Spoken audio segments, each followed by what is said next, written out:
यातून लोकांनी काही ऊर्जा घ्यावी, यातून लोकांनी दुःखापासून दूर कसं जावं, याचे एक मनामध्ये काहीतरी गणित करून तो सगळं हे लिहित असेल. आणि त्याचा परिणाम तुम्हाला माहितीये की आपण आता म्हटलं की इतके दिवस सगळं लिहित असताना तो अशा एका काठावर येऊन पोहोचलेला आहे की आता हे शब्दातून आपण सगळ्यांना सांगूया आणि आपलं दुःख मात्र आपल्याकडे ठेवूया. शब्द नावाची गोष्ट ही असं प्रक्षेपणासाठी तो वापरतो आणि दुःख तरीही तसंच तसं असतं. म्हणजे त्याच्यामुळे आज इतका मोठा समारंभ, इतकी सगळी माणसं आपण जमलो, तर त्याचं कौतुक चालतं.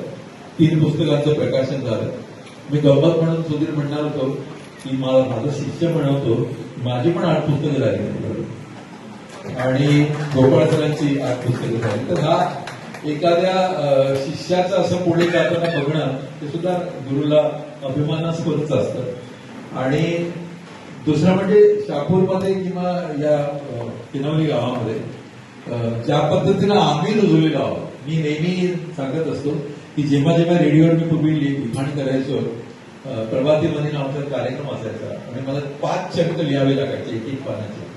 तर मी 4 चंक मुंबईमध्ये लिहायचो आणि 5वा चंक लिहायला मी शापूरमध्ये यायचो. आणि तो 5वा चंक सगळ्या लोकांना खूप आवडायचा, कारण त्यात निसर्गाचं वर्णन असायचं. आणि इकडचा जो सगळा निसर्ग आहे तो इतका, म्हणजे मला नेहमी मुंबईकरांचं या अर्थाने खूप वाईट वाटतं की हे त्यांना बघायलाच येतं, राज्यातच नाही.